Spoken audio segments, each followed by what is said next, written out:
किया। सब लगभग 2 घंटे से यहाँ पर बैठे हैं और हरी चर्चा, गुरु की कोशिश, ये ब्रह्म ज्ञान के बारे में, ये सत्संग के बारे में हम सुन रहे हैं। ये बहुत ही भाग्य वालों के तो नसीब होता है ये बातें सुनना। आज प्रभु की बात कौन सुनना चाहता है? सब अपने मसलों में ही फंसे हुए हैं। हर एक को कोई ना कोई परेशानी घेरी हुई है, और जहाँ से हमको सुकून मिलता है, जहाँ से हमको भक्ति की वो स्वाति बूंद मिलेगी, उसकी चर्चा नहीं करना चाहते, उसकी बात नहीं सुनना चाहते। किसी सज्जन को कह दो कि जी आज हमारे पास सत्संग है, आप आइए, तो कहेगा जी मेरे को मरने का टाइम नहीं है, सत्संग कैसे आ सकूं? ऐसे मौत तो भी किसी को पूछ के नहीं आती।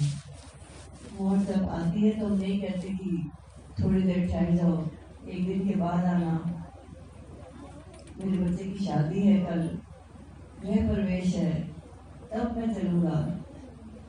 सासरत वो नहीं कहती, लेकिन इंसान बहुत ही अक्ल वाला बनता है, बहुत ही अपने आप को समझता है कि बस मेरी जैसी अक्ल, जितना सियाना मैं हूँ शायद कोई नहीं।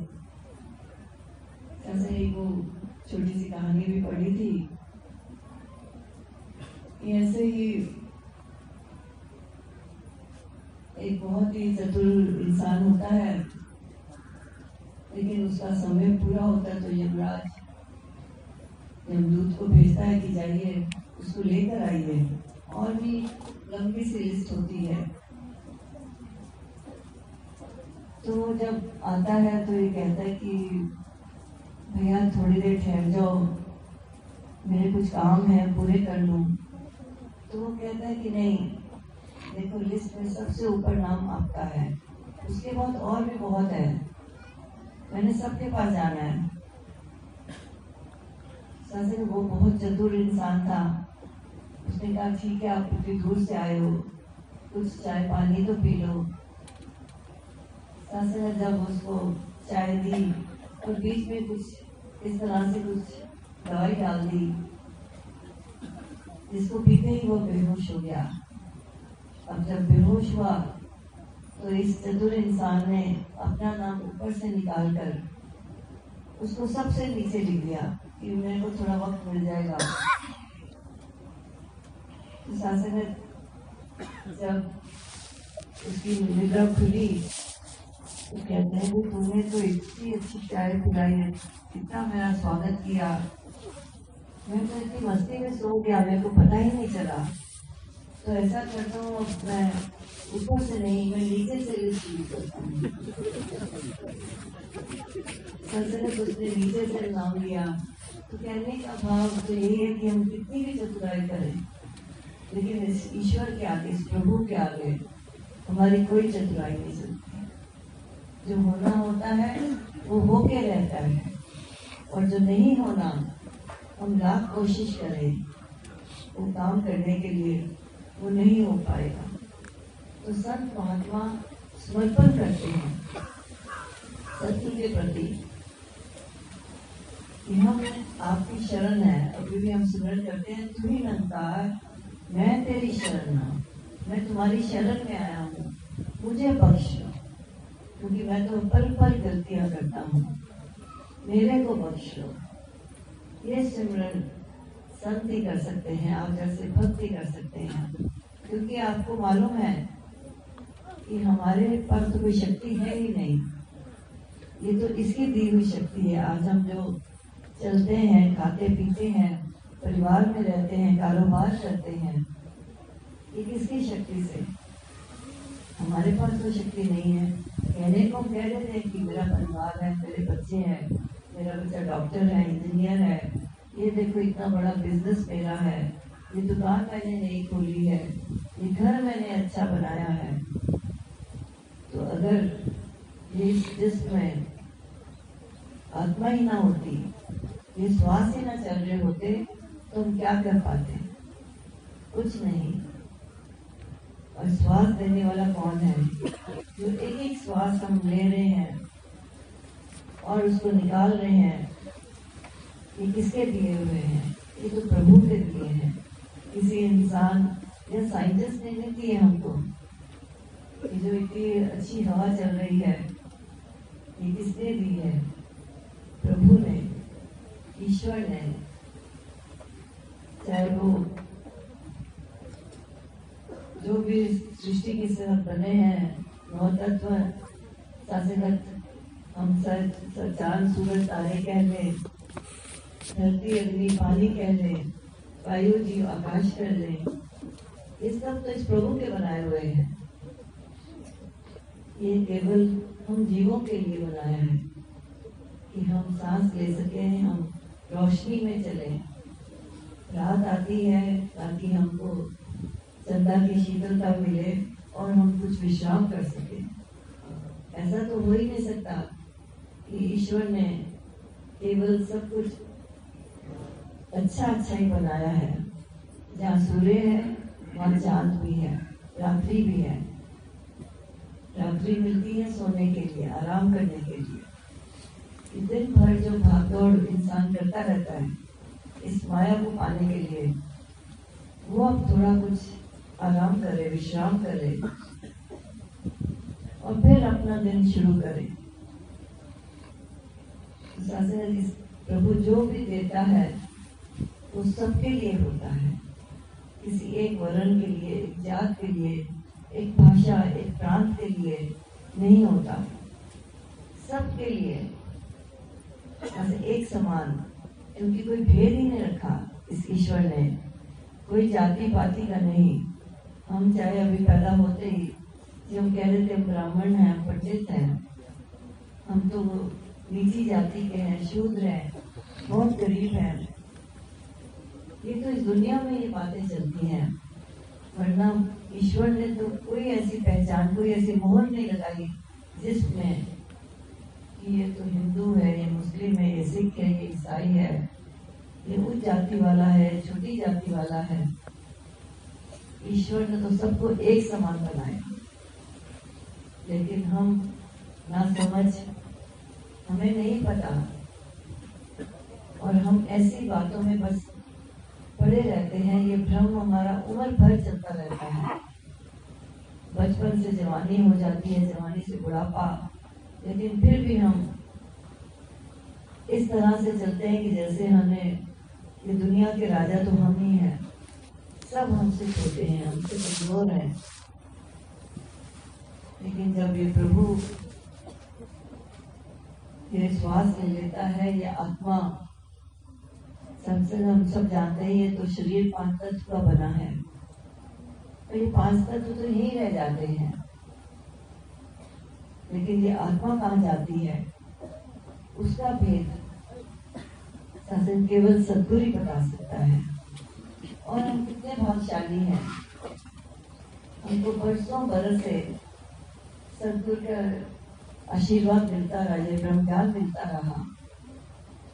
शहंशाह बाबा अवतार सिंह जी महाराज, उनके द्वारा जो पुरातन महात्मा है वो भी जिक्र भी कर रहे थे शहंशाह जी का। उन्होंने भी उस समय कितना ही प्रचार किया। फिर बाबा गुरबचन सिंह जी महाराज आए, शासनत उन्होंने देश विदेशों में ये मिशन को लेकर गए और भरपूर आशीर्वाद संतों को दी। राजमाता जी भी साथ। और फिर बाबा हरदेव सिंह जी महाराज, शासनत उनके बारे में तो कुछ कहना तो ऐसा जैसे सूर्य को दिया जलाना। हम सब जानते हैं कि वो किस तरह से प्यार के मसीहा थे। जो भी उनकी संगत करता था तो बस प्यार ही प्यार। शासनत किस तरह से वो सबसे बात करना, और वो एक ऐसी छाप छोड़ के कि हम आज तक उनको याद भी करते हैं और ये शुक्र करते हैं इस प्रभु का, निरंकार का, कि आपने हमें उस समय पैदा किया जब हमने उनके दर्शन भी किए और उनसे बहुत कुछ सीखा, भक्ति सीखी, प्यार करना सीखा, किस तरह से सादा स्वभाव होना चाहिए, बोल मीठे हों, ये सब हमने सीखा। और वही बात आज सदगुरु माता सुरेशा जी बता रही हैं। वो भी यही कह रही है कि हमने सबकी इज्जत करना है, सत्कार करना है सबको। हमने गुरु रूप माना है। हम जब आते हैं तो हमारे बाजू में जो बैठा है उसको ही नमस्कार कर ले, तो समझ लो कि गुरु को नमस्कार पहुंच गई, तो गुरु को नमस्कार हो गई है। शासन कितनी बड़ी बात। हम तो इंसान को इंसान नहीं समझते, और इन्होंने तो कह दिया कि गुरु है, वो गुरु रूप है जो आपके साथ बैठा हुआ है। ये शिक्षाएं हमको कहीं और से नहीं मिल सकती, ये केवल इस दर पे मिलती है। दुनिया वाले तो शासनत केवल लड़ाई झगड़ा ही करते हैं। घरों में हम देखते हैं बाप की बेटे के साथ नहीं बनती, माँ की बेटी के साथ नहीं बनती, भाई भाई की नहीं बनती। सारे ही जो अगर 4 मेंबर हैं घर में तो चारों के मुख अलग अलग हैं। कोई किसी से बात नहीं करना चाहता, हर कोई परेशान है, दुखी है। लेकिन यहाँ पे तो एक ही प्लेटफॉर्म में किस तरह से सदगुरु ने हम सबको एक ही स्थान पे बिठाया है। ना हमारी जाति पूछी, ना भाषा पूछी, ना कोई और इल्म पूछा कि कितने पढ़े लिखे हो। क्योंकि ये तो सब शरीर की हैं बातें। सदगुरु तो केवल आत्मा की बात करता है, और ये आत्मा परमात्मा का अंश है। उसका ही जो इतना विशाल कण व्यापक है परमात्मा, जिसको शस्त्र नहीं काट सकता, अग्नि नहीं जला सकती, वायु नहीं उड़ा सकती, तो ये आत्मा भी तो उसी की बूंद है, उसी महासागर की एक छोटी सी बूंद है। तो उसका भी तो खुराक होती है। जैसे हमको जब भूख लगती है तो हम भोजन करते हैं, कहते हैं जी अब तो पेट भर गया, बहुत खुशी हो रही, बहुत आनंद आ रहा है। और आत्मा की खुराक कौन सी होती है? आप संतों का सत्संग, जहाँ पर इस पूर्ण सदगुरु की, ये पूर्ण ब्रह्म ज्ञान की चर्चा होती है। शासनत वो ही दे सकता है जिसके पास है। ज्ञान कोई हर कोई नहीं दे सकता, ना ही ज्ञान कोई बाजार में मिलता है, ना कहीं और मिलता है। ब्रह्म ज्ञान तो केवल उस सदगुरु से मिलता सकता है जिसके पास खुद ये ब्रह्म ज्ञान है, जो जानता है। हम किसी से अगर रास्ता पूछें, जो तो जानता है वो तो सही बताएगा, यहाँ से दाएं जाइए, बाएं जाइए, सीधा जाइए। कोई ऐसे सज्जन भी मिल जाते हैं जो कहते हैं चलो मैं भी उस तरफ जा रहा हूँ, आपको छोड़ देता हूँ, आपको बताता हूँ रास्ता। और कोई ऐसे भी मिल जाते हैं जो इसी तरह से भटकाने के लिए हमको गलत रास्ता बता देते हैं कि बस दाएं बाएं मुड़ते रहो, वो स्थान आ जाएगा, आपकी मंजिल आ जाएगी। सत्संगत, लेकिन बाद में हमको समझ आती है कि वो तो मस्करी कर रहा था हमारे साथ, वो तो एक मजाक कर रहा था, वो तो हमको तंग कर रहा था, जो हमारे को भटका दिया और दूर ले गया सही रास्ते से। तो इस तरह से दुनिया में अनेकों मिल जाते हैं हमको भटकाने के लिए। यहाँ चले जाओ तो आपकी कामना पूरी हो जाएगी, वहां जाओ तो आपका ये दुख खत्म हो जाएगा।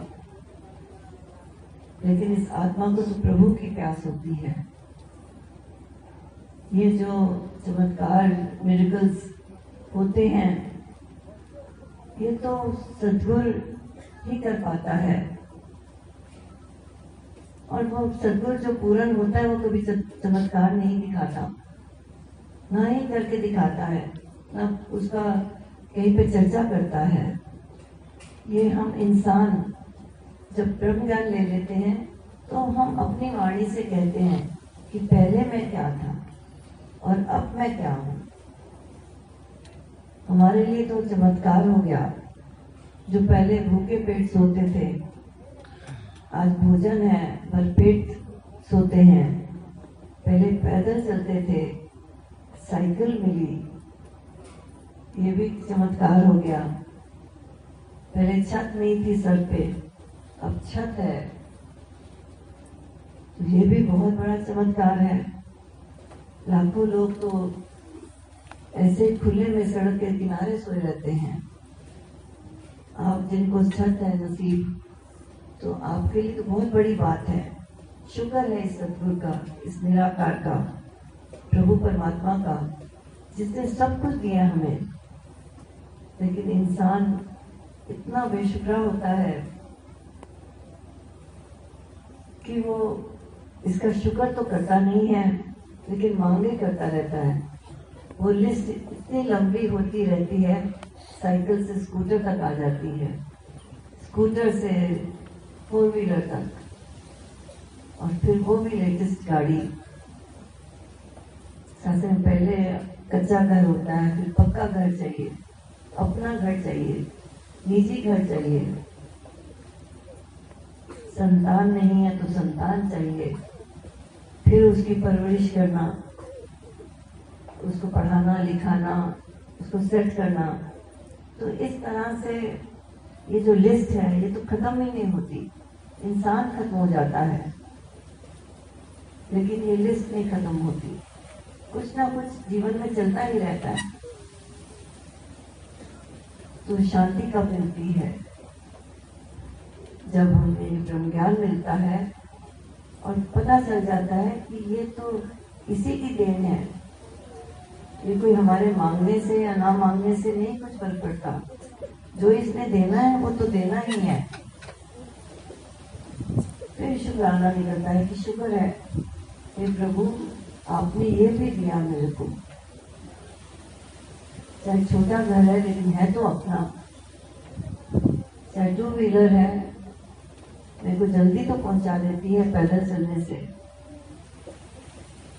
तो ये जब शुक्राना करते हैं तो फिर आप देखिए कि किस तरह से हमारी मांगे हैं वो भी कम होती जाएंगी और वो पूर्ण भी होती जाएंगी। जो मांगे ठाकुर अपने से सोई सोई दे। जो हम अपने ठाकुर से, अपने प्रभु से, अपने सतगुरु से मांगते हैं वही हमको मिलता है। तो इसलिए बार बार कहा जाता है कि मनोभव इंसान बनो, क्योंकि इंसान ही है जो प्रेम का, जो प्यार का मसीहा है, जिसको पता है कि प्यार क्या होता है।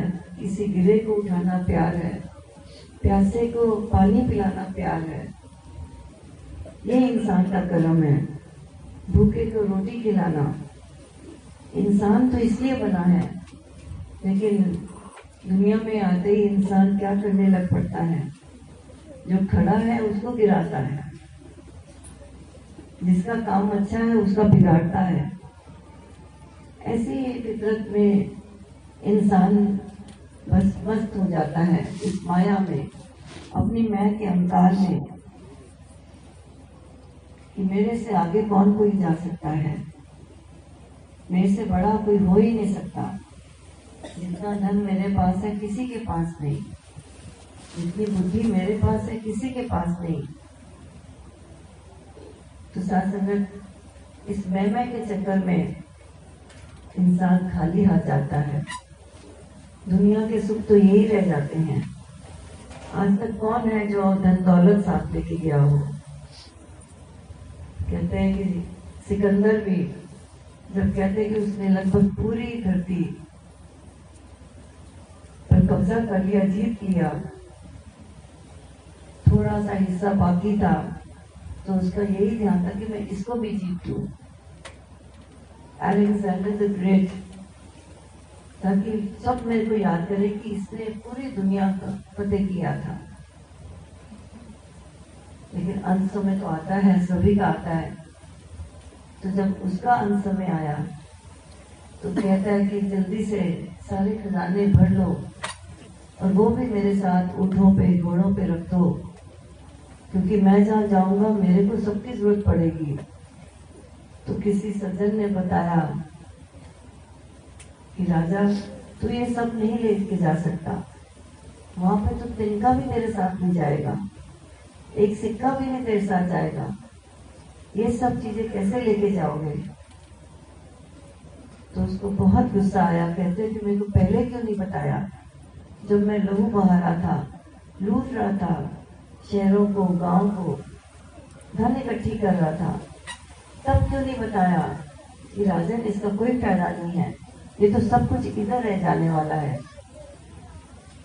तो यही उसने कहा कि जब मेरी अंतिम यात्रा निकले तो मेरे दोनों हाथ बाहर लो, ताकि दुनिया देखे कि अलेक्जेंडर द ग्रेट, सिकंदर भी खाली हाथ इस दुनिया से जा रहा है। तो शासन, ये सच्ची दौलत है, ये जो ब्रह्म ज्ञान है ये सच्ची दौलत है, इसकी कदर करें। ये कोई छोटी मोटा ज्ञान नहीं है।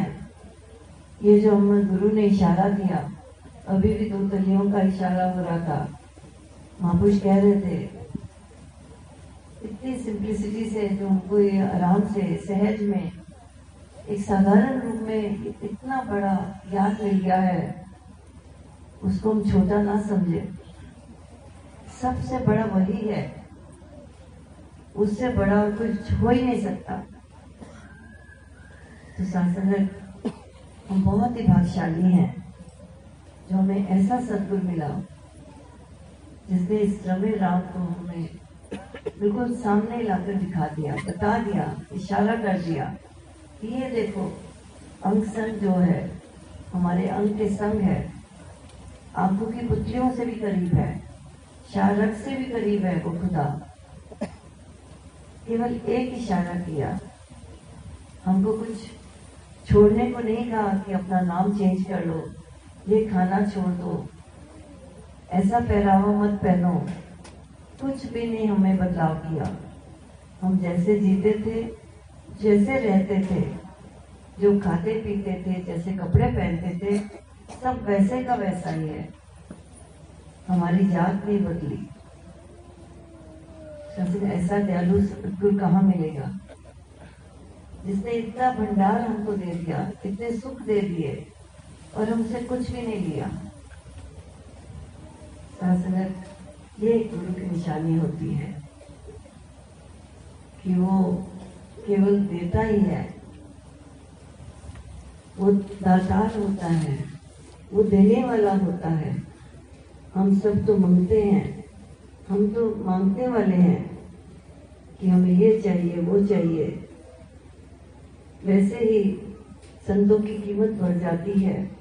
आज संत एक दूसरे के चरण छूते हैं, जो भी कोई सज्जन मिलता है बाजार में, धन निरंकार कहता है, प्रणाम करता है। अड़ोस पड़ोस वाले भी देख के हैरान हो जाते हैं कि आप तो इतने बरस से हमारे साथ हैं, पर हमको नहीं मालूम कि आप इतने बड़े ब्रह्मज्ञानी भी हैं। शासन, जैसे पानी जो होता है, तो जो दूध वाला होता है वो क्या करता है कि दूध गाढ़ा है, प्योर है, उसमें पानी डाल देता है और फिर वो पानी भी दूध के भाव बिकता है। तो इसी तरह से हमारी कीमत भी बढ़ जाती है जब हम सद्गुरु के साथ इस ब्रह्म ज्ञान को प्राप्त करते हैं, तो हमारी कीमत भी बढ़ जाती है। जैसे सद्गुरु को प्रणाम होते हैं, चरणों पे नमस्कार होती है, वैसे सब भक्तों को नमस्कार होती है। ये स्टेज ऐसी है, यहाँ पे बच्चा बैठ जाए तो उसको नमस्कार, कोई बहन बैठ जाए उसको नमस्कार होती है, कोई महापुरुष, कोई बुजुर्ग, कोई भी जाति का हो, उसको नमस्कार शुरू हो जाएगी, क्योंकि ये ज्योत की बात है, ये आत्मा की बात की जा रही है कि ये जो आत्मा है ये तो सब में एक समान है। तो सत्संग आज हम यहाँ पे सब आत्माएं जो सुन रही हैं उनको तो ठंडक मिल रही है, उनको तो सुकून मिल रहा है। ये प्रभु की बातें सुनना, इस सत्संग में हम बैठे हैं, सिमरन कर रहे हैं, सतगुरु का आशीर्वाद है। तो सत्संग फिर तो हृदय से शुक्राना ही निकलता है। शुक्र है दातार, तेरा लाख लाख शुक्र है जो तूने ये जीवन हमारा सवार दिया। ये जीवन सुधर गया तो बाकी सब जुने, कहते हैं कि 84 लाख जुने होती हैं, वो सब भी समझो कट गई है हमारी। तो ये हमको मानस तन मिला है, ये सोच समझ ये बुद्धि मिली है, तो हम हर पल शुक्राना करें, कभी अभिमान ना करें किसी चीज का भी। और बार बार लाखों बार साधन ये जो शुक्राना सदगुरु का तो करना ही है, उसकी तो मेहरबानी हुई है। साथ में आप संतों का भी, हम संगत में आते हैं, इसका शुक्राना करें कि हमको ऐसे टीचर्स, ऐसे हमको संत मिले हैं जो हर वक्त हमको सिखाते रहते हैं। गुरु तो शरीर रूप में कभी कहाँ होते हैं, लेकिन संगत जो है वो हमारी किस तरह से हमें पालती है, अच्छी बातें सिखाती है, किस तरह प्यार से बात करना। माता जी अक्सर कहते थे कि अगर आप प्यार चाहते हो तो मीठी जुबान यूज करिए, मीठी जुबान से बात करिए, प्यार से बात करिए, तो आपको भी वैसे ही प्यार से ही जवाब मिलेगा। अगर आप गुस्से से बात करेंगे तो कहते हैं कि आप घर में ही देख लो, आप बच्चे को गुस्सा करेंगे, बच्चे को कहेंगे सुबह से खेल रहा है, अभी तक होमवर्क नहीं किया, चलो आके पढ़ो, तो बच्चा भी गुस्से में बोलेगा हाँ मैं आता हूँ ना, क्यों चिल्ला रहे हो।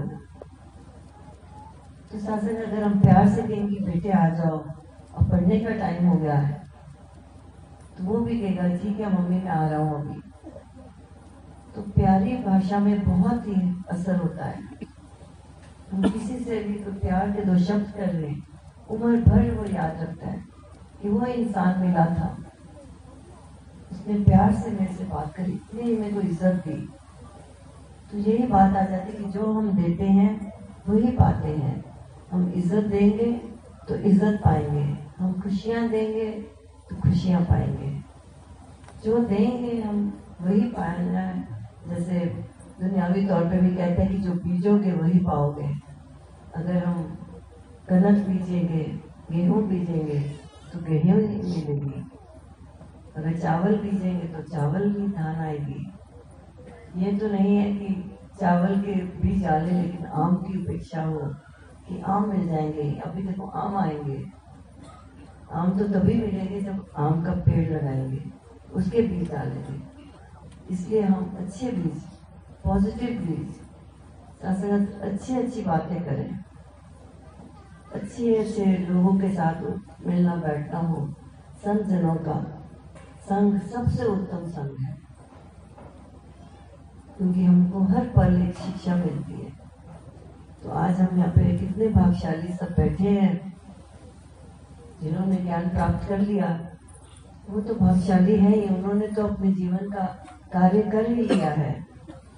और जो पहली बार आए हैं, जिनके कानों में पहली बार आवाज पड़ रही है, तो उनके लिए भी समय बहुत ही सौभाग्य वाला है कि वो भी ब्रह्म ज्ञान प्राप्त कर सकते हैं। यहाँ पे संत महात्मा ऐसे हैं जो ब्रह्म ज्ञान दे सकते हैं। एक पल में इस परवरदिगार का, इस प्रभु परमात्मा का, इस ईश्वर का, इस गॉड का आपको दीदार करा सकते हैं, मिला सकते हैं। जैसे आप हमको देख सकते हैं, हम आपको देख रहे हैं, उसी तरह से ये ऐसे ब्रह्म ज्ञान मिलता है। तो अभी भी समय है, हम समय ना गवाएं, क्योंकि जब तक श्वास चल रहे हैं हम कुछ प्राप्त कर सकते हैं। जब श्वास निकल जाएंगे फिर तो ढेर के ढेर बंदे रह जाएंगे, कुछ हासिल नहीं होगा। इसलिए आज इस वक्त को प्रेजेंट कहते हैं कि ईश्वर ने हमको यही प्रेजेंट दिया है कि हम जिंदा हैं। कल जो हो गया उसको हम कुछ नहीं चेंजेस कर सकते। कल आने वाला क्या है किसी को कुछ नहीं पता, हम रहेंगे कि नहीं रहेंगे कल। तो साथ संगत आज प्रेजेंट है, आज का दिन ही जो हमने संवारना है आज संवार लें, ताकि हम कहते हैं कि जो हंसते इस दुनिया से जाएं, रोते हुए आए थे लेकिन हंसते हुए जाएं। तो तभी हंसेंगे मुस्कुराएंगे जब हमको ये समझ आ जाएगी कि मुस्कुराने का कारण कौन है। तो अंत में थोड़ा समय भी हो रहा है, आप सभी संत महात्माओं के लिए सभी के लिए ये कामना करते हुए कि दाता हर एक को सुख दे, हर एक के घरों में सुख और शांति हो, हर एक के पास धन हो, हर एक के खाना बनाने का यत्न हो, किसी को कोई भी कमी ना रहे दातार, तो हर एक की झोलियाँ भर दे। यही कामना करते हुए आपसे इजाजत चाहती हूँ। प्यार से कहिए।